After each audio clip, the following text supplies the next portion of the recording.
They were the stopwatch gang.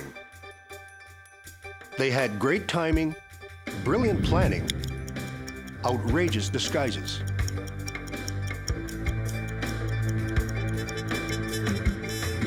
The FBI didn't have a clue as to their identity. They were unstoppable. Or were they?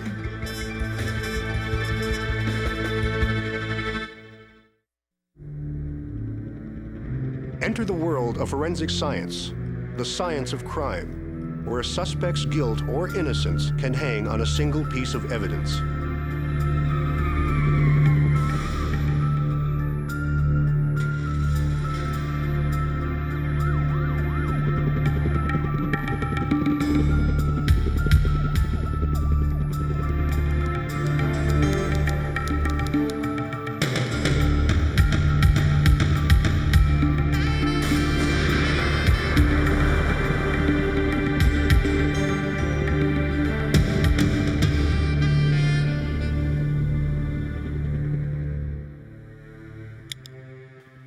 You can do a lot in 90 seconds. You can listen to the Minute Waltz with time to spare, you can boil an egg, or you can rob a bank. That was exactly how 3 Canadian bank robbers gained notoriety in the US in the 1980s. They were known as the Stopwatch Gang because they used one of these to time their robberies down to the second. At the pinnacle of their success, they hit a bank a week without firing a single shot. But they weren't always successful. They weren't always known as the Stopwatch Gang, and they weren't always bank robbers. The gang first got together in 1973 in Canada's capital, Ottawa. A crate of gold bars en route from a mine up north to the Royal Mint in Ottawa was being stored overnight in a poorly guarded airport warehouse. Paddy Mitchell, who had become the brains of the Stopwatch Gang, viewed stealing the gold as a personal challenge. Paddy's foot soldier was Lionel Wright. Lionel looked after the details: getaway cars, guns, disguises. But for this job, they needed a third guy, someone audacious enough to do anything. That's when they recruited a recent prison escapee, 22-year-old Stephen Reed. Paddy I met in Ottawa. I had escaped from a place called Warkworth in the fall of '73, and he was sort of the, kind of one of the kingpins in Ottawa. So a friend of mine that I had gone to in Ottawa to sort of hide out and, get some new clothes and, just get put away for a while, said, I've got the guy for you, and he brought Paddy in, and we hit it off right away. The future Stopwatch Gang just needed one more thing: an inside man. An airport worker who could tip them off to when the gold was in. So Paddy organized a game of cards with an airport worker named Gary Goutanche. The trio purposely let Goutanche win. It seduced him into becoming their inside man. A few days later, Paddy got the signal from Goutanche that the gold shipment had arrived.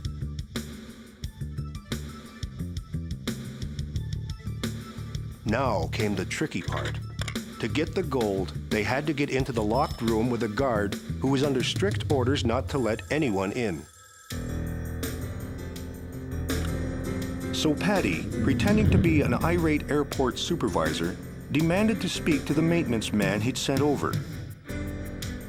When the guard said no such man was there, Paddy launched into a tirade about how that damn maintenance man better call him the moment he showed up. As if on cue, there was a knock on the door. Assuming it was the errant maintenance worker, the guard told him he was in serious trouble. That's when the maintenance worker pulled a gun and told the guard he was the one in serious trouble.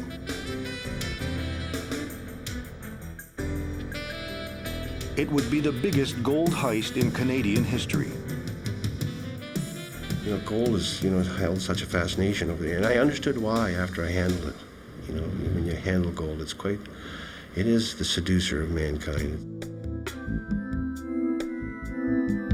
As the U.S. was on the eve of allowing private citizens to own gold bars, the gang planned to fence the booty in the U.S., where it would net them a hefty $5 million. The best part, they had gotten away cleanly, or so they thought. But the cops had caught Gutanche and cut a deal with him to turn informer. Wiretaps recorded Paddy Mitchell recounting details of the airport gold heist. But detectives still need physical evidence linking the trio to the gold.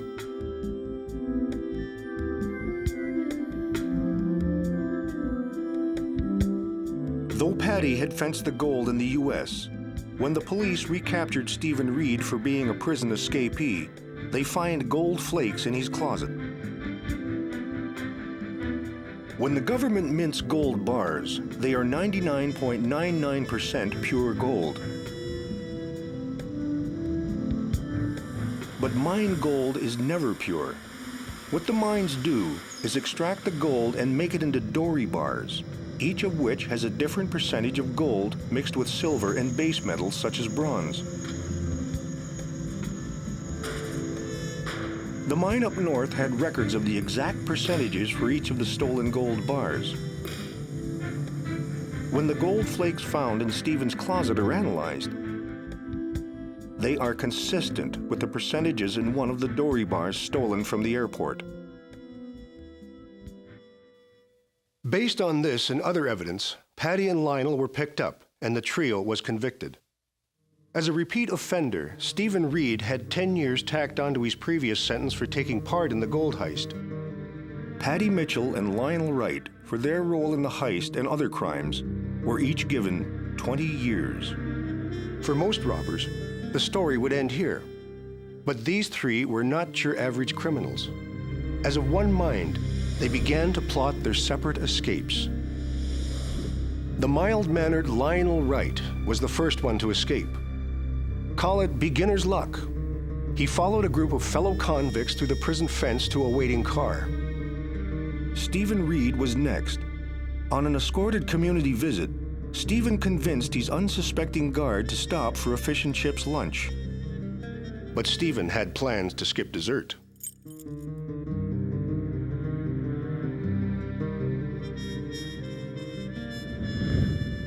With his two friends now free, Paddy Mitchell realized if he was going to escape, he would have to come up with an extraordinary plan. He'd heard from a lifer that drinking water mixed with tobacco made your heart speed up. Then he did push-ups till he dropped. It looked like a heart attack. An ambulance was called to take Paddy to the hospital. But two doctors who, if anyone had bothered to notice, looked an awful lot like Lionel and Stephen, intercepted the gurney and escaped with Paddy in the back of a waiting van. It was 1980 and the trio was free. Forced to flee Canada, they slipped into the U.S. Americans were like Canadians with twangy accents, too many guns, and a big problem with crime. The trio would blend in perfectly. We knew we were in this thing together. I think there was a real defining moment when we became the Stopwatch Gang and really went to work. The Stopwatch Gang was about to become a legend. The Stopwatch Gang was about to go on a bank-robbing spree in the southern U.S., the likes of which had never been seen before. The first bank they hit was in San Diego on April 15, 1980. Their goal, to be in and out in 90 seconds. Their approach, a unique Canadian MO, the takeover robbery. It's going in and taking the bank over, as opposed to going in and, oh, please, can I have some money from the teller, you know. It's going in and commandeering the bank, putting everything down, and knowing, you know, what you're going for. The gang hit 4 San Diego banks in quick succession. The precision of these robberies quickly captured the fascination of the American media and the attention of the FBI.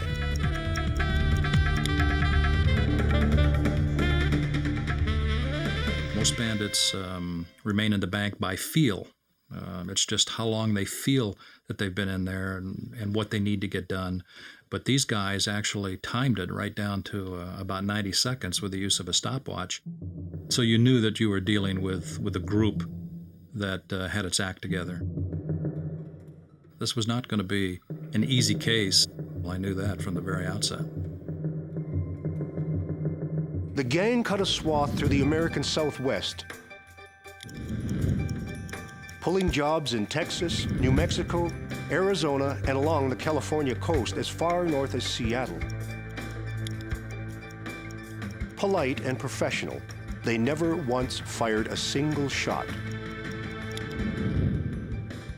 Between Patty and I, and figuring stuff out and doing the showboating of a score, and Lionel doing the detailed work, we got pretty good, as good as you can get at it. I had one bandit tell me once that bank robbery was the most potent drug that he had ever taken, and that once he started that kind of activity, there was just no turning back. The level of excitement, the adrenaline rush was stronger than any drug he had ever taken. The FBI had no clues as to the identities of the stopwatch gang.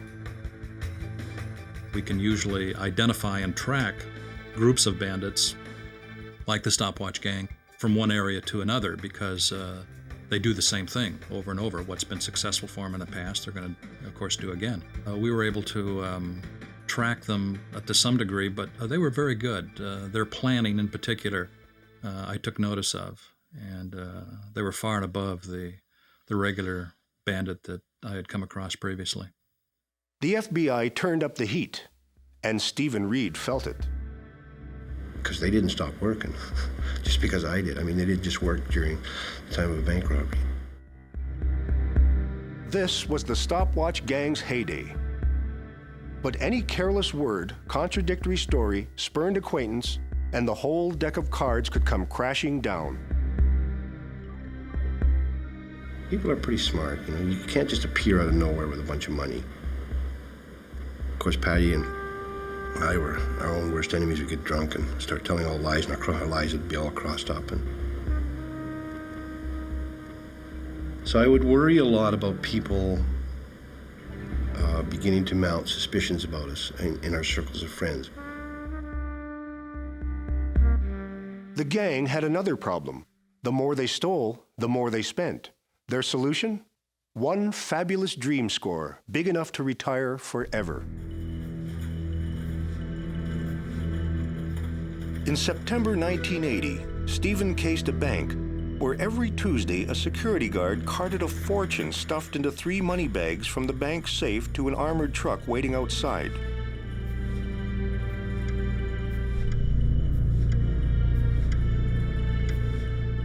To snatch the money, the gang would have to totally change their MO. No stopwatch. Instead of rushing into the bank and taking it over, the money had to be intercepted between the safe and the armored truck. That meant sitting in the bank and waiting. Instead of gloves, they would have to wrap their fingers in Band-Aids in order to avoid leaving fingerprints. And instead of masks, they would have to resort to other disguises to outfox the security camera. It was way riskier. They took up their positions to wait for the guard to arrive. But this time, the clock would be ticking against them.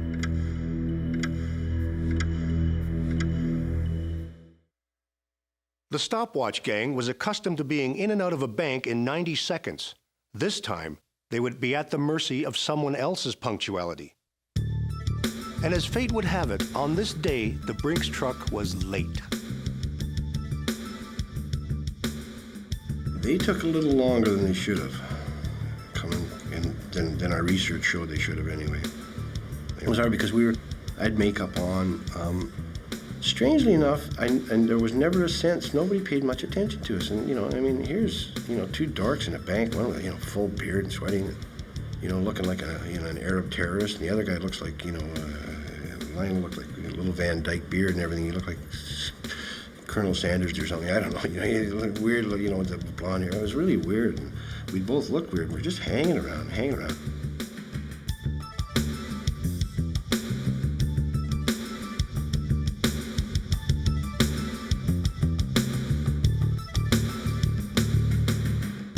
Finally, the guard showed up.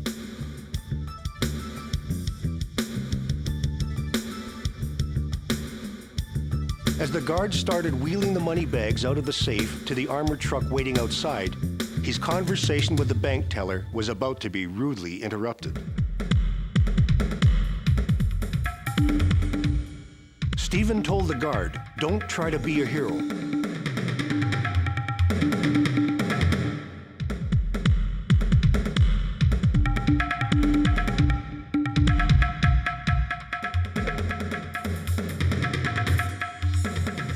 The job netted $250,000, the largest bank robbery in San Diego history.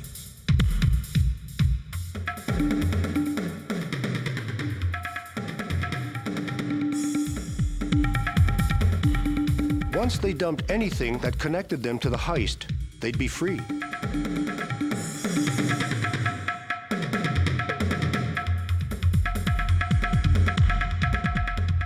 After the San Diego score, we were all back at the apartment, and we start throwing this apartment stuff back together. We got garbage bags full of stuff, and I don't know what happened there. We fell off the game plan on this one. We put the wigs and the bank bags up into garbage bags.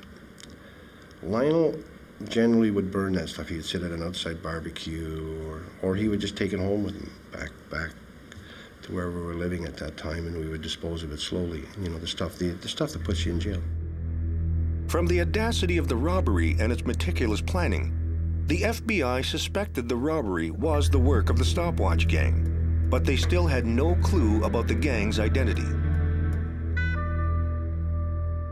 The FBI's first break came from the bank's surveillance system, which had been taking photos at 30-second intervals. A photograph certainly will give you a lot to go by, even though they may be completely clothed and have a mask on, because at least you know what kind of evidence you're looking for because you're looking right at it. And certainly now, if we can recover those clothes, it's of great value to you.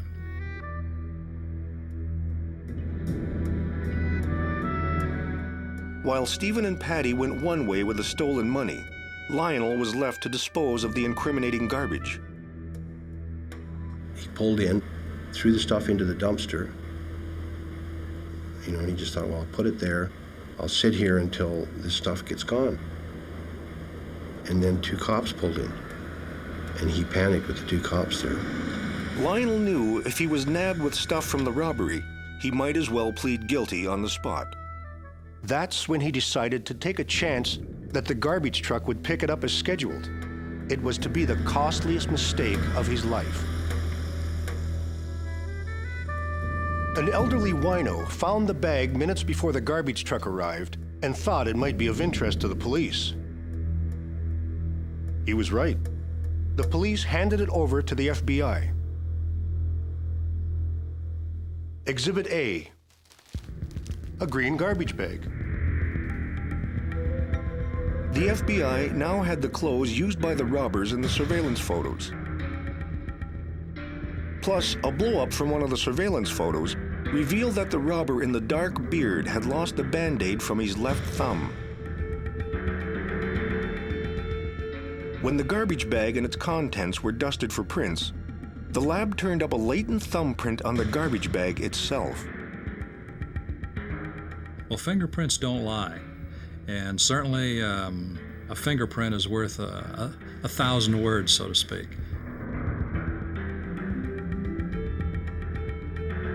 The FBI still needs to match it to a known print to come up with a name. But when they check the print against known felons, they come up empty-handed. It means none of the members of the stopwatch gang have ever been arrested in the U.S. The FBI is stumped.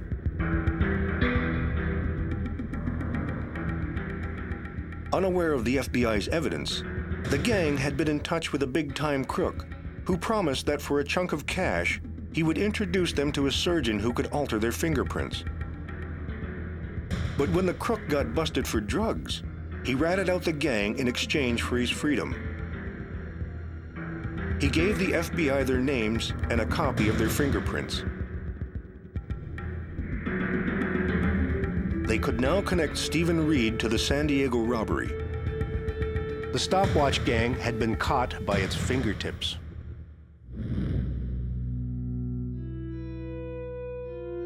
Meanwhile, the stopwatch gang were unaware that this would be the last time the three of them would be together. The FBI had broken the case.